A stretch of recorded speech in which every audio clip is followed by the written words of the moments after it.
Hello students.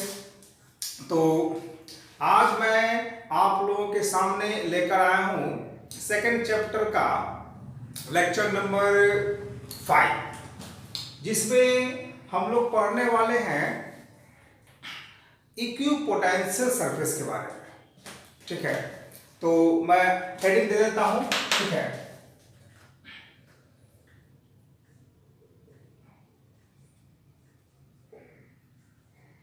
Equipotential surface.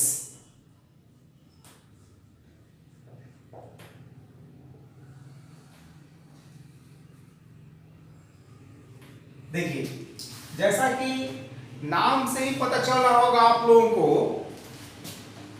Equipotential surface. ठीक है, यानी इसको देखो, पहले आप लोग जो है ना, इसमें इसको दो पार्ट में डिवाइड करके समझिए। इक्वी पोटेंशियल, इक्वी का मतलब होता है इक्वल और पोटेंशियल मतलब पोटेंशियल, है ना।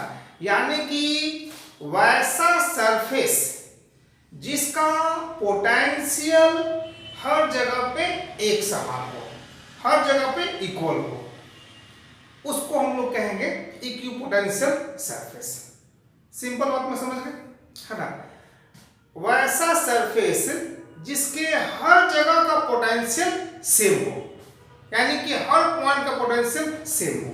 ठीक है, जैसे एक एग्जांपल के तौर पर ले लो, एक चार्ज, जैसे मान लीजिए कि एक चार्ज है, क्यू चार्ज है। ठीक है, और ये चार्ज रखा हुआ है एक स्फीयर के अंदर, है ना, एक होलो स्फीयर के अंदर, जैसे प्लास्टिक का बॉल हो गया, है ना, इमेजिन कर लीजिए, है ना। वैसा सरफेस ये इस तरह से रखा हुआ है एक सरफेस के अंदर। ठीक है, ये सरफेस हो गया स्फेरिकल सरफेस। ठीक है, उसके सेंटर पर एक चार्ज रखा हुआ है क्यू चार्ज। ठीक है, तो अगर मैं आपसे पूछूं कि इसके सरफेस के किसी एक पॉइंट का पोटेंशियल क्या होगा, किसी एक पॉइंट का पोटेंशियल। ठीक है, जैसे मान लो कि यहां का पोटेंशियल क्या होगा, ये हमको निकालना है। मान लो कि ये पॉइंट जो है ए है। ठीक है, इस पॉइंट का पोटेंशियल क्या होगा, ये मुझे पता करना है। ठीक, तो हम लोग जानते हैं कि एक चार्ज के कारण किसी पॉइंट पे अगर पोटेंशियल निकालना होता है ना, तो उसका फॉर्मूला कैसे हम लोग यूज करते हैं, V = 1/4 pi epsilon not I into charge by distance, charge by distance. ठीक है, तो ये जो डिस्टेंस है ना, उसको हम लोग मान लिए R, उसको पुट कर देंगे। चार्ज Q दिया हुआ है स्मॉल q। ठीक है, स्मॉल q, तो इस फॉर्मूला से आप निकाल लोगे पॉइंट ए का पोटेंशियल। ठीक है, चलिए पॉइंट ए का निकाल दिए, इसको मान लेते हैं VA, यानी कि पोटेंशियल एट पॉइंट ए। ठीक है, अब इसी सरफेस पे एक पॉइंट और ले लो, चलो वो यहां ले लेते हैं पॉइंट बी। ठीक है, अब वहां का पोटेंशियल निकालना है तो वही काम करना पड़ेगा, है ना। यहां का डिस्टेंस मेजर करना होगा, तो ये डिस्टेंस तो वही रहेगा, है ना। अगर यहां का डिस्टेंस r है तो डिस्टेंस भी r ही होगा। ठीक है, तो ये r, तो v का जो ये b का जो पोटेंशियल होगा वो VB = 1/4 pi epsilon not I into charge वही है ना, डिस्टेंस भी वही है। ठीक है, यहां पे तो B का पोटेंशियल भी आ गया मेरा। ठीक है, उसी तरह से इसी सरफेस पे पॉइंट और ले लो, चलो C पॉइंट ले लेते हैं। ठीक है, तो इसका डिस्टेंस भी r ही है ना, तो यहां का पोटेंशियल भी कितना हो जाएगा, 1/4 pi epsilon not I into Q/r। ठीक है, तो आप देख रहे हो, है ना। उसी तरह से हम यहां भी एक पॉइंट ले लेते हैं D। चलिए, तो इसका भी डिस्टेंस वही है ना, तो VD भी कितना आ जाएगा, 1/4 by epsilon not I into charge by distance. ठीक है, तो आप देख सकते हो कि चारों पॉइंट का पोटेंशियल जो है वो बिल्कुल सेम आया है ना, सेम आया। ठीक है, उसी तरह से हम और भी पॉइंट लेकर सोच सकते हैं, है ना। इस सरफेस पे कहीं भी और भी पॉइंट लेकर सोच सकते हैं। मतलब ये हुआ कि इसके हर एक पॉइंट का पोटेंशियल इक्वल आएगा, है ना। जितना ए का है उतना ही बी का, उतना ही सी का, उतना ही डी का, बाकी अदर का भी उतना ही पोटेंशियल आएगा। ठीक है, यानी कि इस सरफेस के हर एक पॉइंट का पोटेंशियल सेम है, सेम है ना। तो ये सरफेस क्या कहलाएगा, इक्विपोटेंशियल सरफेस। ठीक है, बात समझ में आ गई, है ना। तो आप लोग ये समझ सकते हो, है ना। आप लोग याद कर लीजिए कि अगर कोई सरफेस है ना, स्फेरिकल, ठीक है, और उसके अंदर एक चार्ज रखा हुआ है सेंटर पर, तो सरफेस जो हमारा होगा वो कैसा होगा, वो हो जाएगा इक्विपोटेंशियल सरफेस। ठीक है, तो बात सिर्फ यही समझनी है ना। सरफेस चाहे जैसा भी शेप का हो, किसी भी आकार का हो, है ना, अगर सारे जगह का पोटेंशियल सेम आ रहा है, ठीक है, तो हम लोग उसको कहेंगे इक्विपोटेंशियल सरफेस। ठीक है, अब वो सरफेस किसी भी शेप का हो सकता है। ठीक है, तो यहां पर ध्यान रखना है कि उसका आकार, उसका जो शेप है वो कोई फिक्स नहीं है कि स्फेरिकल ही होगा, है ना, वो किसी भी शेप का हो सकता है। ठीक है, शर्त यही है कि सारे पॉइंट का पोटेंशियल सेम होना चाहिए। ठीक है, तो वो कहलाएगा इक्विपोटेंशियल सरफेस। ठीक है, तो आप लोग उसको डिफाइन कर लो, है ना। हम यहाँ लिख देते हैं उसको definition. The surface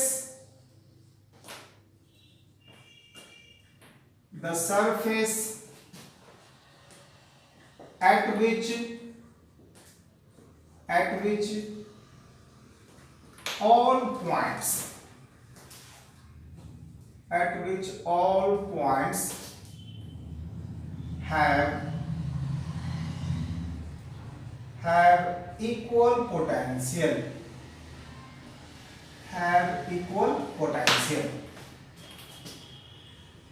is called equipotential surface। Equipotential surface. ठीक है, और ये याद रखिएगा, अगर एक पॉइंट चार्ज है, सिंगल पॉइंट चार्ज, जैसा ही हमने लिया है ना, अगर एक सिंगल पॉइंट चार्ज है तो उस चार्ज का जो इक्विपोटेंशियल सरफेस बनेगा, है ना, उस सरफेस का आकार कैसा होगा, तो हो जाएगा स्फेरिकल। ठीक है, एक सिंगल पॉइंट चार्ज के लिए, और भी चार्ज का अलग अलग शेप हो सकता है। ठीक है, तो ये समझ में आ गई बात, है ना। तो यहाँ आप देख सकते हैं, ठीक ना, कि हर जगह पोटेंशियल है ना, यानी कि VA equal to VB equal to VC equal to VD and so on, वैसे ही रहेगा। ठीक है, तो एक ऐसा सरफेस जिसके हर पॉइंट का पोटेंशियल सेम हो, वो कहलाता है इक्विपोटेंशियल सरफेस। बात समझ में आ गई। ठीक है, तो आप लोग इसका स्क्रीनशॉट ले लीजिए एक बार। ठीक है, अब आगे हम लोग को देखना है कि ऐसे सरफेस का क्या क्या प्रॉपर्टीज है ना, क्या क्या प्रॉपर्टीज सरफेस में होते हैं। ठीक ना, और ये प्रॉपर्टी जो है आप लोग के बोर्ड एग्जाम में पूछता है। ठीक ना, वो शॉर्ट क्वेश्चन में आ सकता है ना। Write down the properties of equipotential surface. ठीक है, तो इसको देखते हैं आगे हम लोग।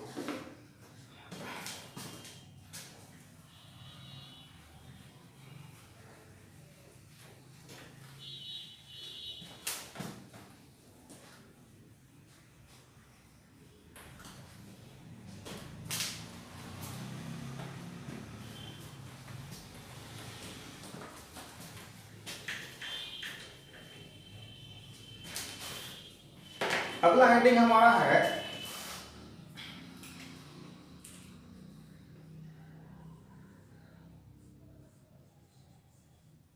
Properties of equipotential surface. Equipotential surface, इसका प्रॉपर्टीज देखना है, ठीक है।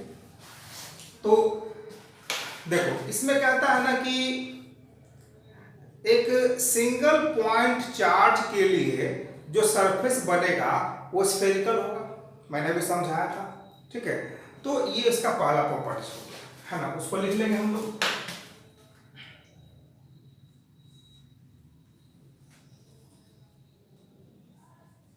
For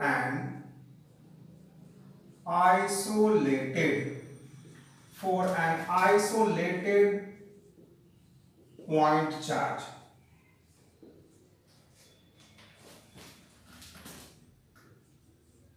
the equipotential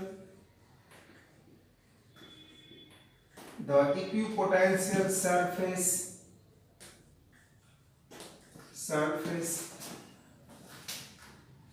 is spherical.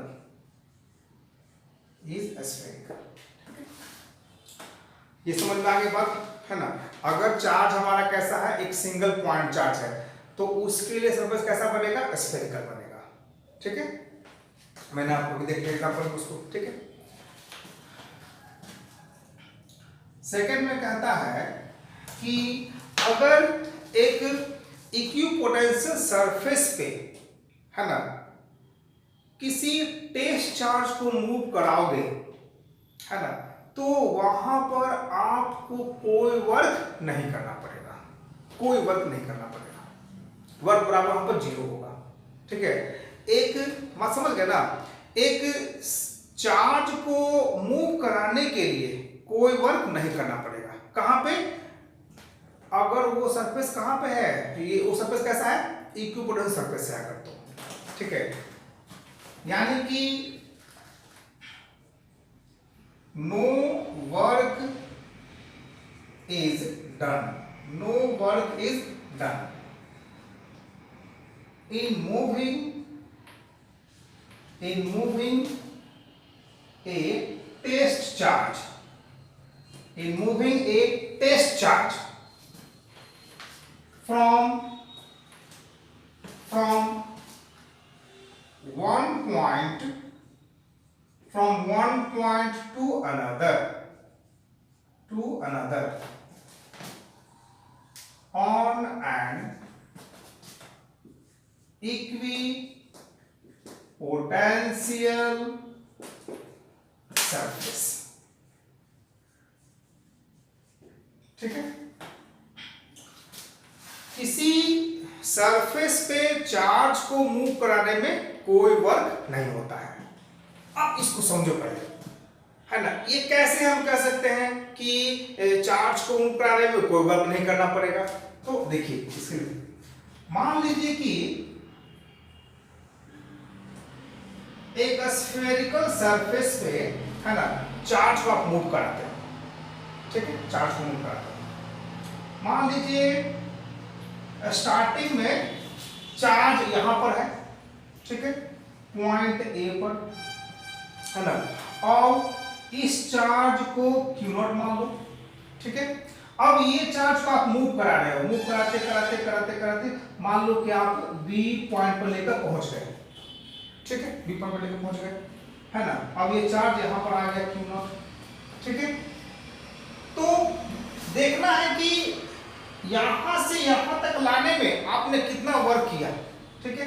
तो देखो, इस चैप्टर का पहला लेक्चर, है ना, आपको मैंने वहां बताया था कि पोटेंशियल डिफरेंस क्या होता है और कैसे निकालते हैं, ठीक है। आप लोग जानते हो, मैंने बताया था वहां पर VA minus VB is equal to work by charge, ठीक है। तो VA हो गया यहाँ का पोटेंशियल और VB हो गया वहां का पोटेंशियल, ठीक है।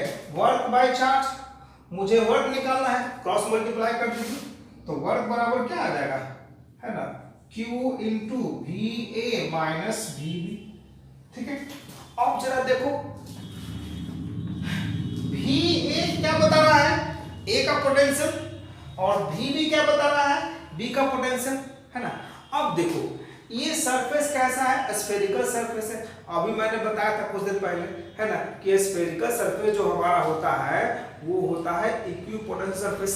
ठीक है, यानी कि यहाँ का पोटेंशियल और यहाँ का पोटेंशियल, यानी कि सब जगह का पोटेंशियल, है ना, सब जगह का पोटेंशियल बराबर होगा। यानी कि VA बराबर VB, दोनों बराबर होता है। ठीक ना, इसको चलो मान लो V, मान लिए, इसको हमने मान लिया V, यानी इसका वैल्यू V हो गया, इसका वैल्यू भी V हो गया। देन वर्क कितना आ जाएगा? W बराबर क्या लिखेंगे हम लोग? W बराबर उसका लिखेंगे Q into V minus V। ठीक है, तो 0, P माइनस V कितना? 0 आ जाएगा ना, तो 0 आ जाएगा। तो ये हो गया Q नॉट, हाँ Q नॉट है ना, Q नॉट इंटू कितना लिखेंगे? 0, है ना, तो पूरा खत्म हो। ठीक है, यानी कि वर्क कितना आया? 0। ठीक है, तो ये हो गया इसका प्रूफ। ठीक है, तो आप लोग याद रखिएगा, है ना, ये क्वेश्चन ऑब्जेक्टिव में आता है एग्जाम में, है ना, कहता है ना कि अगर किसी टेस्ट चार्ज को अगर मूव कराया जाए ये इक्विपोटेंशियल सरफेस पे, तो वर्क कितना होगा? तो वर्क कुछ नहीं होगा, वर्क 0 होगा। ठीक है, चलिए आप लोग उसको नोट कर लीजिए, उसको देखेंगे थर्ड ऑर्डर प्रॉपर्टी से। ठीक है,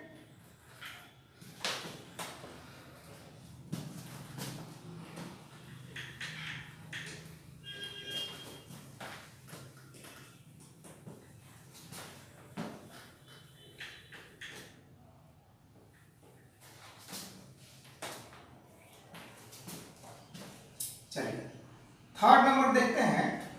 कहता है कि दो इक्विपोटेंशियल सरफेस आपस में कभी क्रॉस नहीं कर सकते हैं। ठीक है, दो सरफेस आपस में कभी क्रॉस नहीं करता है। ठीक है, यानी टू इक्विपोटेंशियल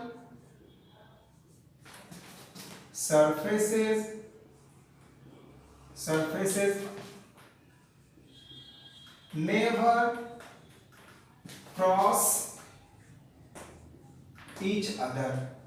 ठीक है, दो सरफेस कभी क्रॉस नहीं कर सकता है। ठीक है, कभी क्रॉस नहीं करेगा। कैसे सरफेस? तो याद रखेंगे इक्विपोटेंशियल सरफेस कभी आपस में क्रॉस नहीं करता है। ठीक है, आपने इसको नोट कर लिया। जो मैं नोट्स लिख रहा हूं ना उसको आप लोग लिखते जाना। ठीक ना, आप लोगों का नोट्स ये हो जाएगा आप लोग के लिए।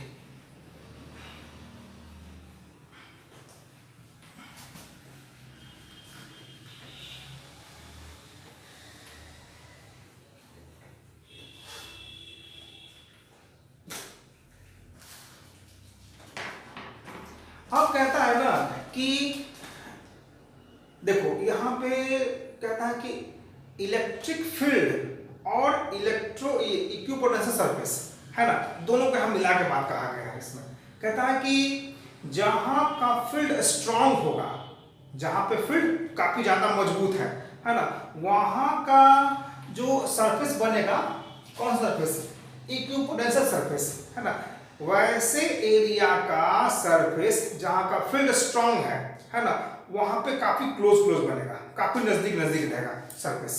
ठीक है, और जहां का फील्ड वीक है वहां पर सरफेस काफी दूर होंगे। ठीक है, यानी चौथा नंबर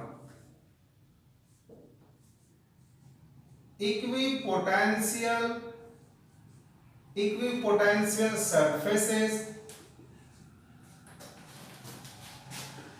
are closer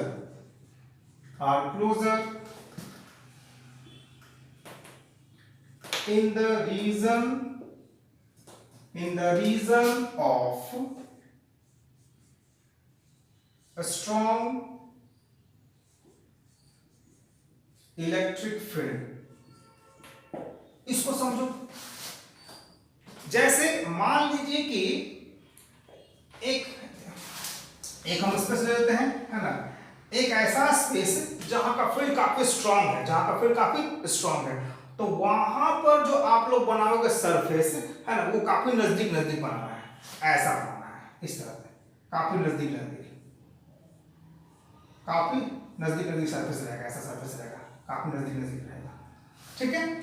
और एक सरफेस बनाना है जहां पे काफी दूर दूर रहेगा, ऐसा है ना, इस तरह से एक यहाँ बना दिए, एक यहाँ बना दिए, एक यहाँ बना दिए, एक यहाँ बना दिए, ऐसा ऐसा, ठीक है। तो जहां का सरफेस काफी दूर दूर बना हुआ है, काफी दूर दूर बना हुआ है ना, तो इसका मतलब ये हुआ कि यहाँ का फील्ड क्या है, काफी वीक है, यहाँ का फील्ड वीक है। और जहां पर सरफेस काफी नजदीक नजदीक बने हुए हैं, है ना, वहां का फील्ड क्या है, काफी स्ट्रॉन्ग है ना। तो ये रिप्रेजेंट करता है strong electric field, strong electric field, ठीक है। और ये रिप्रेजेंट करेगा weak strong, weak electric field, ठीक है, वीक इलेक्ट्रिक फील्ड। बात समझ गए, है ना। इसी को हमने लिखा है equipotential surfaces are closer in the region of strong electric field, है ना। जहां का फील्ड स्ट्रॉन्ग होगा वहां का सरफेस क्या होगा, आपस में काफी क्लोज होगा, काफी क्लोज, ठीक है। और जहां का फील्ड वीक होगा वहां का फील्ड, वहां का सरफेस काफी दूर दूर होगा। बात समझ में आ गई, ठीक है। इसको आप नोट कर लीजिए। अब चौथा प्रॉपर्टी जो काफी इंपॉर्टेंट है, ठीक है, इस पे न्यूमेरिकल वगैरह आता है, ठीक ना, तो इसलिए इसको आप लोग समझना अच्छी तरह से, ठीक है। चलिए इसमें देख लीजिए इसको,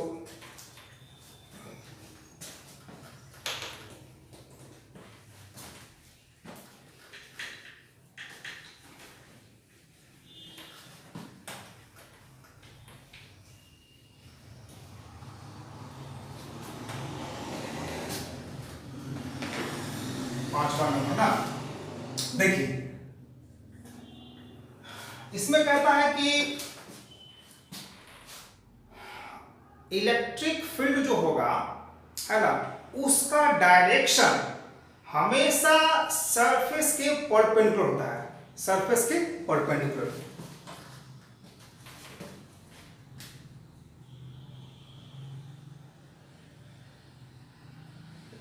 electric field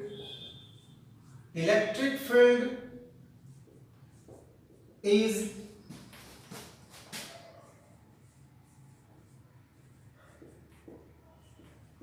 perpendicular to the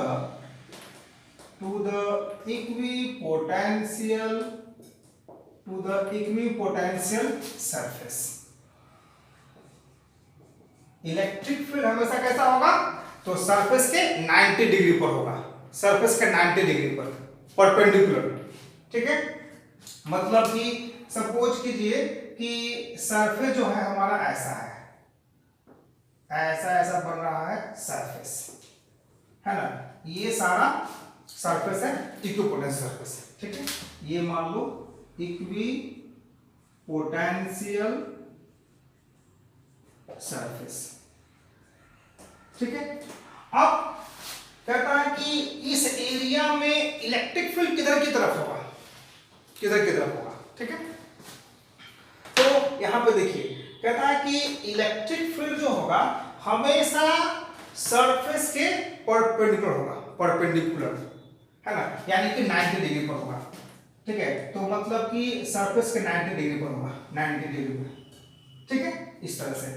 अब 90 डिग्री पर होगा तो वो देखो ऐसे बनेगा ना, 90 डिग्री इस तरह से बनेगा, ऐसे, है ना, ऐसा 90 बनाएंगे, 90 हमेशा, ठीक है, इस तरह से बनाएंगे 90 डिग्री पर, ऐसा ऐसा बनाएंगे 90 डिग्री, ये बनेगा 90 डिग्री पर ऐसा, ठीक है। ऐसा नहीं होगा, ऐसा नहीं, है ना, ऐसा नहीं होगा, ठीक है। इलेक्ट्रिक फील्ड होगा हमेशा 90 पे चलेगा, 90 पे, ठीक ना, वो तिरछा नहीं चलेगा, हमेशा सरफेस और ये इलेक्ट्रिक फील्ड दोनों पे एंगल कितना बनना चाहिए, 90 डिग्री। देखो तो 90 डिग्री बन रहा है ना, यहाँ पे 90 डिग्री बन रहा है ना, तो हमेशा सरफेस कैसा नहीं बनाएगा, वो 90 का एंगल बनाएगा, ठीक है। अब इसका समझिए डायरेक्शन, है ना, 90 तो बाहर की तरफ भी हो सकता है और अंदर की तरफ भी हो सकता है ना, उसको हम लोग ऐसे भी बना सकते हैं और अंदर की तरफ बना सकते हैं, है ना। तो इसमें कहता है कि उसका जो डायरेक्शन होगा वो हमेशा डिक्रीजिंग पोटेंशियल की तरफ होगा, डिक्रीजिंग पोटेंशियल, है ना, यानी and is always directed towards